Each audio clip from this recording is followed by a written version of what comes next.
Welcome back. A crucial meeting of Brics foreign ministers has been held in South Africa. The foreign ministers of Brazil, Russia, India, China and South Africa have called for rebalancing of the global order away from the West. On the agenda was a discussion on enlarging the membership of the bloc. The ministers discussed both formal and informal applications of at least 20 nations, including Africa, Latin America, the Middle East and Asia, with a list of interested nations including Egypt, Nigeria, Mexico, Iran, Indonesia and Turkey. The meeting is also taking place in the background of the Russia-Ukraine war and the International Criminal Court's arrest warrant for President Putin. South Africa, as a member of the International Criminal Court, would be obliged to arrest Putin if he attends the Brics summit in Johannesburg in August. This has prompted South Africa to consider moving the meeting to another venue or another country. Joining me now to discuss this is former Ambassador Aniltrigunayat and Dr. Shrikant Kondapalli, Dean at School of International Studies. Let me go across to our guest now. Ambassador Trigunayat, beginning with you. How do you see this enlargement of Brics, which has been on the table now for some time? We have seen nations calling for it. And what is the message that is going out to the West and other nations? You see, Parikshit, the world has been basically in a transitional mode or in a transitional disorder at the moment. And that has been further accentuated both by these two black swan events. One is the pandemic, the other one has been the Russia-Ukraine war, whose impact is being felt by the global south mainly. So the countries in Asia and Africa and Latin America are the countries who have suffered the most. And the Brics has been a silver lining in that sense, and which has been trying to continue on the right path, dealing virtually all these issues which are dealt in any major multilateral organization exactly in the same manner, but in a bit more efficiently. And therefore, the attraction of the Brics has continued to increase among various members. And when they are seeing that the world seems to be much more divided, there is a more unilateralism that is happening on the part of the superpowers, there is definitely a sense of creating alternate structures, be it in the financial domain or be in the multilateral domain. So I see that this Brics expansion has been on the cards for quite some time now, but this is becoming a greater reality because as these countries, they are not necessarily going to be a bloc against the West. That is not what I guess at the moment is the intent, even though China and Russia are very much part of it. But at the same time, this will provide an alternative in the financial architecture also, which is what they are aiming at. As you have seen in the joint statement, there is a sign that we should deal in our national currencies and we should try it among the Brics members and with our other trading partners. So definitely there is a move which is taking place with regard to de-dollarization, I would say. And so an alternate architecture is in the offing. It will take some time, but it is very much there. So I think that the Brics would be a good platform to look at for many countries. And you mentioned about 20, somebody mentioned 30, even several of them from the European countries, as if you were to believe the Africans, they have also shown interest in being part of it. So we have to see how it plays out. Right. Right. How would you describe this expansion of Brics, Professor Kondapalli? How does India stand to gain from this exercise? Well, last year, July 24th, the Russians made an announcement about the expansion after the Iranians and Saudi Arabians have applied for. And later on, Turkey and Egypt, Argentina, and a host of other countries, Indonesia, Mexico, Thailand, Afghanistan, they have also expressed their interest in joining. So that was the lead coming from Russia first.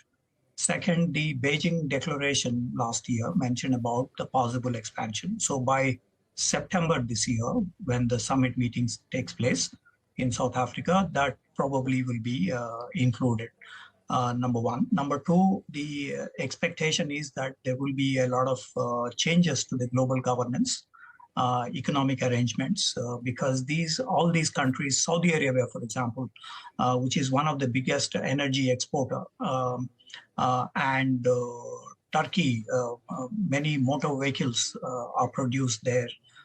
Then you have Iran, again, an energy exporter, and also gold in this times of turmoil.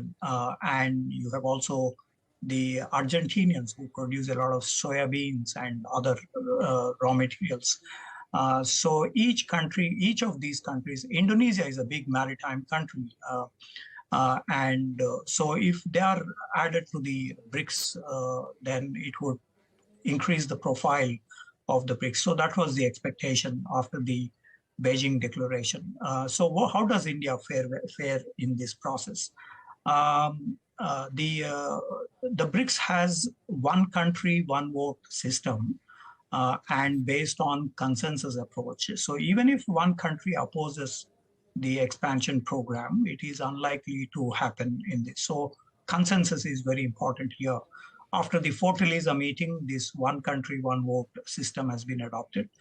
So that is very crucial. But of course, all countries have not been opposing the expansion of the membership. Each one has their own considerations. In the case of India, the suggestion was that if you have more countries from South America, Africa, Asia, then the global South position could be strengthened, and hence the G20 process as well gets strengthened, number one. Number two, also because of the conflict in Ukraine, there is the energy, fuel, the fertilizers, food prices, they have increased, inflation has increased. So by including many of these countries, there will be some kind of pressure, both in terms of the IMF reorganization, which has been continuing since 2010 reorganization process, with India and China's share has been increased substantially, some 2-3%, not so substantial, but nevertheless it's significant. And also in terms of the participation in global governance structures. In terms of recalibration of the global economic governance by this larger representation, so it's kind of a pressure group, and also participating in the international decision-making processes, because these countries have huge resources, and this could probably even translate into political power. So that is also one Indian consideration. If you remember, in Goa summit, the BIMSTEC was been added as a dialogue partner in the previous BRICS summit meeting held by India at that time. And so it is not a new idea for India in terms of expanding. Of course, there are concerns as well that the BRICS will lose its steam if you have too many countries. So that is one criticism that has been raised. Also, each of these participants are pushing their own Dr. choices. Yeah. Right. Dr. Kodapalli, I'm going to come back to that point. Ambassador Trigunayat, this expansion of BRICS and the kind of countries that Dr. Kondapalli was talking about, Iran, Indonesia, Turkey, Saudi Arabia wanting to join BRICS, this enlargement of the BRICS, how will this be seen and taken by the US, by European Union, by UK for that matter? Well, I think that if they are going to look at this BRICS from the perspective of China, Russia combined, then they will have this sort of a geopolitical color to it. On the other hand, if they were to look at it, that these are the countries where the economies are doing very well. At the same time, they are not at the moment in opposition to the United States per se or its policies, but they definitely do not endorse the idea of unilateral sanctions and the unilateralism in the international discourse. Then obviously this will convey a certain kind of a message, because most of these countries which have been listed here, 12 or 13 or 15 countries actually here, not all are going to become members in the first time, but the Saudis, for example, is one of the richest countries, the biggest economy, the largest producer of the oil, and that way it is an important addition to the thing. And then currently the whole world has been facing this the problem of the 4F, as we call it, weaponization of the 4Fs, which is weaponization of the financial instruments, the food, fuel, and fertilizer. These are the needs of the global South. And if these countries, which are in the global South in one way or the other, are going to combine their energies and somehow find a synergy of sorts, be it in the market form or be it in the other collaborative instruments, then it will definitely can provide some kind of an alternate architecture, which need not necessarily be in conflict with the United States or the West, and perhaps temper them down as well. Right. We've run out of time, but Dr. Kondapalli and Ambassador Trigunayat, thank you very much for joining us here on Global Eye, giving us your view on the Brics summit that is taking place in South Africa, the foreign ministers meeting that is taking place, and the enlargement of Brics that is on the table as well. That's all we have time for here on Global Eye. Thank you for watching. Goodbye.